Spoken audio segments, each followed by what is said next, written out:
ബഹുമാനപ്പെട്ട അധ്യക്ഷൻ, പ്രിയ കർത്തൃദാസന്മാർ, വാത്സല്യമുള്ള മാതാപിതാക്കൾ, സഹോദരി സഹോദരങ്ങൾ, ഏവർക്കും ക്രിസ്തീയ വന്ദനം.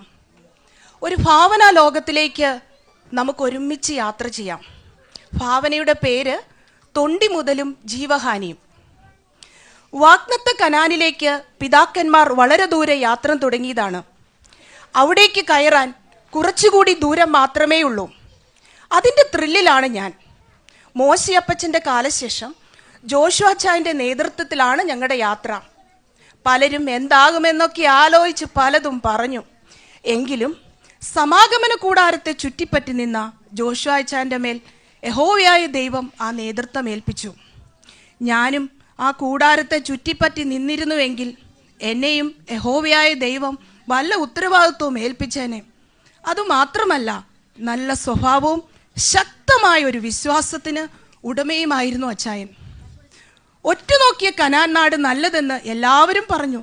എന്നാൽ അവിടുത്തെ ജനങ്ങളെല്ലാം മല്ലന്മാരാണെന്നും നാം അവരുടെ മുമ്പിൽ വെട്ടുക്കിളിയെ പോലെയെന്ന് മറ്റ് 10 പേർ പറഞ്ഞ് ജനത്തിൻ്റെ ധൈര്യം കെടുത്തിയപ്പോൾ കാലേബച്ചാച്ചനും ജോഷുവാച്ചായനും ധൈര്യത്തോടെ ദൈവത്താൽ നമുക്ക് ആ ദേശം കൈവശമാക്കുവാൻ സാധിക്കുമെന്ന് ഉറക്കെ വിളിച്ചു പറഞ്ഞു. അതിനുശേഷം അവരുടെ അവസ്ഥയ്ക്ക് ദൈവം മാറ്റം നൽകി. അതുകൊണ്ടാണ് ദൈവസന്നിധിയിൽ നല്ല വിശ്വാസവും ധൈര്യവും, അതുമാത്രമല്ല നല്ല സ്വഭാവവും വേണമെന്ന് പറയുന്നത്. എന്നാലും ആ യോർദാൻ കടന്നതോർക്കുമ്പോൾ കുളിരു കോരുകയാണ്. പുരോഹിതന്മാർ കാൽ ചവിട്ടിയപ്പോൾ വെള്ളം ചിറപോലെ നിന്നു. ഒഴുകിയ വെള്ളം വാർന്ന് ഉപ്പ് കടലിലേക്ക് പോയി. എന്തൊരത്ഭുതം! പുരോഹിതന്മാർ നിയമപ്പെട്ടകം ചുമന്നുകൊണ്ട് യോർദാന്റെ വെള്ളത്തിൽ കാൽ വെച്ചപ്പോൾ വെള്ളം നിൽക്കുക. ഹോ, ആ അത്ഭുതം ഓർക്കാൻ കൂടി വയ്യ.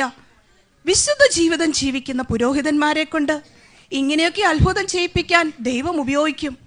വെറുതെ അല്ല യഹോവയായ ദൈവം പറഞ്ഞത്, ഞാൻ നിങ്ങളുടെ ദൈവമായ യഹോവയാകുന്നു. ഞാൻ വിശുദ്ധനാകിയാൽ നിങ്ങൾ നിങ്ങളെ തന്നെ വിശുദ്ധീകരിച്ച് വിശുദ്ധന്മാരായിരിക്കണം. ഭൂമിയിൽ ഇഴയുന്ന യാതൊരു ഇഴജാതിയാലും നിങ്ങളെ തന്നെ അശുദ്ധമാക്കരുത്. അതുമാത്രമല്ല, അതിലേറെ അത്ഭുതകരമായ അനുഭവം എന്ന് പറയുന്നത് എരീഹോയുടെ കീഴ്പ്പെടുത്തലായിരുന്നു. ജോഷുവാച്ചായനോട് യഹോവയായ ദൈവം കൽപ്പിച്ച നിർദ്ദേശമനുസരിച്ച് ഞങ്ങൾ 7 ദിവസം മിണ്ടാതെ എരീഹോ ചുറ്റി. 7-ാം ദിവസം 7-ാം പ്രാവശ്യം ചുറ്റിക്കഴിഞ്ഞ് അച്ചായൻ പറഞ്ഞപ്പോൾ ഞങ്ങൾ കാഹളമൂതി ആർപ്പിട്ടു. ദേ കിടക്കുന്നു എരീഹോ പട്ടണം അതിൽ താഴെ. തുമ്പിച്ചില്ല. ഞങ്ങളെല്ലാം അങ്ങോട്ട് ചെന്ന് സകലരെയും സംഹരിച്ചു. പക്ഷേ ഞങ്ങളെ സഹായിച്ച രഹാബിനെയും അവളുടെ കുടുംബത്തെയും ഞങ്ങൾ ഞങ്ങളുടെ ടെൻറ്റിൽ കൊണ്ടുവന്നിരുന്നു. അച്ചായൻ്റെ പ്രത്യേക നിർദ്ദേശമുണ്ടായിരുന്നത് അതിലുള്ളതൊക്കെയും ബാൻ ചെയ്തത്, അതായത് ശബദാർപ്പിതമായിരുന്നു. കാരണം അന്യദേവന്മാർക്ക് അർപ്പിച്ചതും അവിടുത്തെ അന്യാരാധന പ്രകാരമുള്ളതുമായതിനാൽ അത് നമ്മുടെ പാളയത്തിൽ കൊണ്ടുവരരുതെന്ന് പ്രത്യേകം പറഞ്ഞിരുന്നു. കാരണം മോശയപ്പച്ചന് യഹോവയായ ദൈവം നൽകിയ കൽപ്പനയിൽ ഒന്നായിരുന്നു, ഇവയിൽ ഒന്നുകൊണ്ടും നിങ്ങളെ തന്നെ അശുദ്ധരാക്കരുത്. ഞാൻ നിങ്ങളുടെ മുമ്പിൽ നിന്ന് നീക്കിക്കളയുന്ന ജാതികൾ ഇവയാലൊക്കെയും തങ്ങളെ തന്നെ അശുദ്ധരാക്കിയിരിക്കുന്നുവെന്ന് ന്യായപ്രമാണ പുസ്തകത്തിൽ പറഞ്ഞിട്ടുണ്ടായിരുന്നു. എന്നാൽ ഞാൻ അവിടെ ചില വസ്തുക്കൾ കണ്ടപ്പോൾ ഒരാഗ്രഹം തോന്നിപ്പോയി. കൂടുതലൊന്നും എടുത്തില്ല കേട്ടോ. ഒരു മേലങ്കി, ഇച്ചിരി വെള്ളിയും ഒരു പൊൻകട്ടിയും മാത്രമേ എടുത്തുള്ളൂ. അതാരറിയാനാണ്? എല്ലാവരും എന്തൊക്കെയോ എടുത്തു കാണും. എന്തെല്ലാം പ്രാരാബ്ധമാണ്! കുറച്ചൊന്ന് ആശ്വാസമാകും എന്നൊക്കെ ചിന്തിച്ച് ഞാനത് അടിച്ചു മാറ്റി എൻ്റെ ടെൻറ്റിൻ്റെ നടുവിൽ നിലത്ത് കുഴിച്ചിട്ടു. അങ്ങനെ ഞാൻ ഒന്നും അറിഞ്ഞില്ല എന്ന ഭാവത്തിൽ നടന്നു. ഉള്ളിലൊരു സന്ദേഹം, ചിലപ്പോൾ ഒരു വല്ലായ്മയൊക്കെ തോന്നി. പക്ഷെ കാര്യമാക്കിയില്ല. ദേശക്കാരുടെ മുമ്പിൽ ഞങ്ങൾക്ക് വലിയ പെരുമയും മതിപ്പുമൊക്കെ കിട്ടിയ സമയം. അങ്ങനെ ഞങ്ങൾ എല്ലാവരും വലിയ സന്തോഷത്തോടെ ഇരിക്കുമ്പോൾ ജോഷുവാച്ചായൻ ഹായ് പട്ടണം ഒറ്റ നോക്കാൻ ആളെ വിട്ടു. വലിയ ഓവർ കോൺഫിഡൻസ് കാരണം ഏകദേശം 3000 പേർ മതി എന്ന തീരുമാനത്തിൽ അവർ ഹായ് പട്ടണം പിടിച്ചെടുക്കാൻ പോയി. എന്നാൽ പോയവർ തോറ്റുപോയെന്ന് മാത്രമല്ല, 36 പേർ കൊല്ലപ്പെടുകൂടി ഉണ്ടായി. അങ്ങനെ ആകെ പ്രശ്നം. ജോഷുവാച്ചായൻ വസ്ത്രം കീറി മണ്ണ് വാരിയിട്ട് പെട്ടകത്തിന് മുമ്പാകെ കിടന്ന് കരയുവാൻ തുടങ്ങി. ഒരു കാര്യം ഉറപ്പാണ്, അവിടെ കിടന്നാൽ യഹോവയായ ദൈവം ഇടപെടും, പരിഹാരമുണ്ടാകും. എൻ്റെ നെഞ്ചാകെ പിടയാൻ തുടങ്ങി. കാരണം ഞാൻ സ്തുതി എന്നർത്ഥമുള്ള യഹൂദ ഗോത്രക്കാരനാണ്. അതും വീരന്മാരുടെ കുലമായ സർഹ്യകുലത്തിൽ മുളയ്ക്കുന്ന കർമ്മി എന്നു പേരായ ദൈവത്തിൻ്റെ ദാനം എന്നർത്ഥം വരുന്ന സബദിയുടെ മകനാണ് ഞാൻ. ചുരുക്കി പറഞ്ഞാൽ ആഖാൻ എന്ന പ്രശ്നക്കാരനായ ഞാൻ സ്തുതി എന്ന കുടുംബത്തിൽ, വീരന്മാരുടെ കുലത്തിൽ, ദൈവത്തിൻ്റെ ദാനത്തിൽ മുളയ്ക്കുന്ന മുന്തിരിത്തോട്ടത്തിൻ്റെ ഉടമയുടെ വീട്ടിൽ ജനിച്ച പ്രശ്നക്കാരനായ ഞാൻ പിടിക്കപ്പെടുമോ എന്ന ഭയത്തിലായി. എനിക്കാകെ കുറ്റബോധം തോന്നി. എങ്കിലും ഞാൻ പോയി പറഞ്ഞില്ല. എൻ്റെ ദുരഭിമാനം അതിനെന്നെ അനുഭവിച്ചില്ല. വേണ്ടായിരുന്നു. എൻ്റെ പാപം കൊണ്ട് എൻ്റെ നേഷം മുഴുവൻ നാണക്കേടായി. ആ പാപം കൊണ്ടാണ് ശത്രുവിൻ്റെ നേരെ നിൽക്കാൻ കഴിയാതെ പോയത്. എത്രമാത്രം നന്നായി കൽപ്പന പ്രകാരം ദൈവത്തിൻ്റെ ഹിതമായി നടക്കാമായിരുന്നു. എനിക്കറിയാം, പാപം ചെയ്തു പിടിക്കപ്പെട്ടാൽ സഭ മുമ്പാകെ ശിക്ഷ കിട്ടും. കോരഹ് ചേട്ടൻ്റെ അനുഭവം കണ്ടതാണ്. ചെറിയൊരു മത്സരബുദ്ധി തോന്നിയ ദാ പോയി ഭൂമി പിളർന്ന് വിഴുങ്ങിക്കളഞ്ഞു. എന്താവോ എന്തോ 10 കൽപ്പനകളിൽ ഒന്നാണ് ഞാൻ തെറ്റിച്ചത്. മോഹം അതെന്നെ നീ പരുവത്തിലാക്കി. വേണ്ട, പോയി പറയണ്ട, എന്താവുമെന്ന് നോക്കാം. ഇങ്ങനെ ചിന്തിച്ചിരുന്നപ്പോൾ കൂടാരവാതിലിൽ ഒരു വിളി.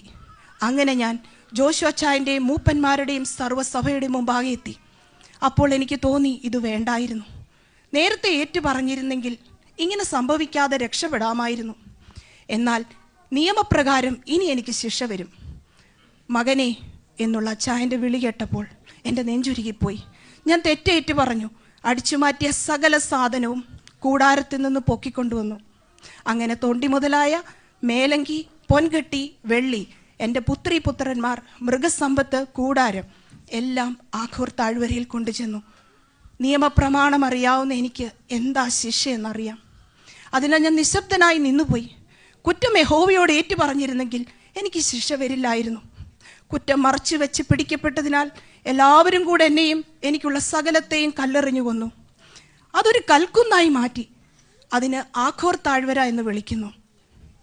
പ്രിയമുള്ളവരെ, എൻ്റെ പാപത്തിൻ്റെയും ശിക്ഷയുടെയും ഒരു അനുഭവമായിരുന്നുവെങ്കിലും ദൈവത്തിൻ്റെ അനുഗ്രഹത്താൽ ഭാവി ദിവസത്തിൽ പാപത്തിൻ്റെ ആ സ്ഥലത്ത് രൂപാന്തരം വരുമെന്ന് പ്രവാചകനായ യേശയ്യാവ് പ്രവചിച്ചു. ശുദ്ധീകരിക്കപ്പെട്ട, പുനർജീവിക്കപ്പെട്ട, പുനഃസ്ഥാപനപ്പെടുന്ന ഇസ്രായേലിൻ്റെ ഒരു കാലഘട്ടത്തിൽ ദൈവം അവിടെ നവീകരണം കൊണ്ടുവരും.